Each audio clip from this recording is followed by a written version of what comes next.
सम्राट चौधरी ने क्या कहा था। ये लोग माई बहन का ये लोग इज्जत करने वाले लोग हैं। इतनी बड़ी कुर्बानी के बाद भी सम्राट चौधरी ने कहा था कि लालू जी देखो टिकट दे रहे हैं, किडनी लेकर के दे रहे हैं। रोहिणी जी की कोई लालसा कभी टिकट पाने में नहीं रही, ना किसी को दिलवाने में रही। एक बाप और बेटी और एक पिता के रिश्ते पर इस तरह का आलछन लगाना, ये वही भाजपा की संस्कृति है। रोहिणी आचार्य के ट्वीट के बाद बिहार में सत्ता पक्ष लालू परिवार पर हमलावर है, लेकिन पहली बार तेजस्वी यादव ने मीडिया के सामने खुलकर अपना पक्ष रखा, बताया कि किस तरह से विपक्ष षड्यंत्र कर रही है। यानी कि सत्ता पक्ष के जो लोग हैं रोहिणी आचार्य को लेकर तरह तरह का कमेंट कर रहे हैं सोशल मीडिया पर आकर। रोहिणी आचार्य को लेकर टिकट को लेकर भी बात की, बताया कि लोकसभा के समय में किस तरह से उनको टिकट मिला था, क्या कुछ बातें हुई थी, क्या कुछ कर रहे हैं तेजस्वी यादव। पलापुन के बयानों को सुन। देखिए, रोहिणी दी हमारी बड़ी बहन है, हमको पाला है, पोसा है, बड़ा किया है। और रोहिणी दी ने जो कुर्बानी दी है, शायद ही आज के दिन में कोई अपने ही परिवार के लोगों को किडनी दे। ऐसी स्थिति में इन्होंने किडनी दी और राजनीति में आने के लिए उनको जो है छपरा की जनता ही चाहती थी कि उनको छपरा से टिकट मिले। और लालू जी ने छपरा सारण की जनता की बातों को सुन करके, अपने वर्करों की बातों को सुन करके रोहिणी जी को टिकट दिया। रोहिणी जी की कोई लालसा कभी टिकट पाने में नहीं रही, ना किसी को दिलवाने में रही। और देखिए उस समय भी सम्राट चौधरी ने क्या कहा था। ये लोग माई बहन का ये लोग इज्जत करने वाले लोग हैं।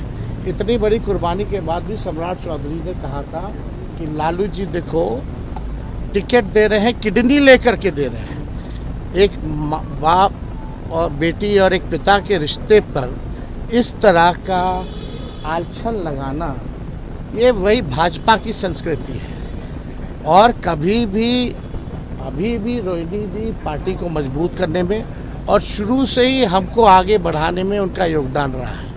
कुछ लोग रहते हैं भाजपा के, कुछ लोग फेसबुक पे ट्रोलर रहते हैं, किसी के साथ फोटो बना ले रहते सब दल में हैं और कमेंट करने लगते हैं, तरह तरह की पैसे की बात करने लगते हैं। तो ट्रोलर हमको भी गाली देता है, लालू जी को भी गाली देता है और सबको गाली देता है। तो इस तरह की जो काम कर रहे हैं, जो लोग भी हमारे बहनों पे उंगली उठा रहे हैं, ये बर्दाश्त के बाहर है, ये ठीक बात नहीं है। किसी की भी बहन पर, माँ पर जो है इस तरह का लांछन जो है लगाने की ज़रूरत नहीं है। हम फिर से दोहरा रहे हैं, कभी भी रोहिणी दी की इच्छा अपने स्वार्थ में नहीं रही है, पार्टी को आगे बढ़ाने में रही है। और शुरू से ही हमारा साथ दिया है, हमारे साथ रही है और हमको आगे बढ़ाने में जो कर सकती है वो उन्होंने किया है। ना टिकट पाना, ना टिकट किसी को दिलवाना, ना कोई पद पाना, ना राज्यसभा, ना लोकसभा, ऐसी कभी भी उनकी इच्छा नहीं थी। जब किडनी देने की बारी आई तब भी पहले आकर के उन्होंने किडनी दी। छपरा सारण की जनता चाहती थी कि लालू जी का सीट है, लालू जी को जिन्होंने जीवन दान दिया है वो वहाँ से चुनाव लड़े।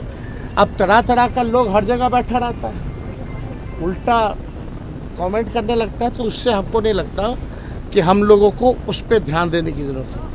हम हो, लालू जी हो, पूरा परिवार हो या हमारी पूरी पार्टी हो, हम लोगों का एकमात्र लक्ष्य है 20 साल से जो बिहार को बर्बाद कर दिए हैं, लूट खसोट भ्रष्टाचार अपराध जिसमें बढ़ा है जो सरकार में, जहां कार्रवाई सुनवाई नहीं होती, गरीब का राज को इन लोगों ने ख़त्म कर दिया है, वैसी सरकार को उखाड़ फेंके और एक नया सरकार बनाने का काम करें। इसमें कौन सी बड़ी बात है? इसमें अब देश को नहीं ना देखना, उनको तो चुनाव देखना है। देश महत्वपूर्ण नहीं है उनके लिए, चुनाव महत्वपूर्ण। तो आपने सुना, साफ तौर पे तेजस्वी यादव कह रहे हैं कि देखिए रोहिणी आचार्य जो मेरी बड़ी बहन है, उन्होंने हमें पाला पोसा है और वो कभी टिकट के लिए हो या किसी पद के लिए कभी बोली नहीं। उन्हें लालू प्रसाद यादव ने ही उन्हें टिकट दिया था। और जिस तरह से रोहिणी आचार्य को लेकर तमाम विवाद हो रहे हैं, उन विवादों को लेकर तेजस्वी यादव ने पहली बार खुलकर बातें अपनी रखी। Prince Kushwaha, first year. Panorama group, जो सोचता है वो करता है। आपके अपने सपनों का आशियाना। ये लो मुंह मीठा करो, आज मैंने अपना जॉब छोड़ दिया, अब हम पूर्णिया वापस जाएंगे। जॉब छोड़ दिया है? मतलब ये घर कैसे चलेगा? हम करेंगे क्या? और माँ बाबूजी क्या बोलेंगे? इसलिए मैं एक और मिठाई का डब्बा लाया। अपने बिजनेस के लिए लोन अप्रूव हो गया। अरे लोन अप्रूव हो गया वो तो ठीक है, लेकिन पूर्णिया में हम रहेंगे कहाँ? अपना घर भी तो नहीं है वहाँ। इसलिए तो एक और मिठाई का डब्बा अलग से लाया हूं। हमने पूर्णिया में घर ले लिया है, पूर्णिया के ई होम्स पैनोरमा में। पूर्णिया में पैनोरमा ग्रुप लेकर आए हैं ई होम्स पैनोरमा। बड़ा घर, आलीशान जिंदगी और अत्याधुनिक सुविधाओं के संग। अरे अरे, अब क्यों मुंह मीठा करवा रही हो? क्योंकि हम घर वापसी जो कर रहे हैं। घर वापसी की खुशी पूर्णिया में ई होम्स पैनोरमा के संग। ई homes panorama, luxurious lifestyle redefined.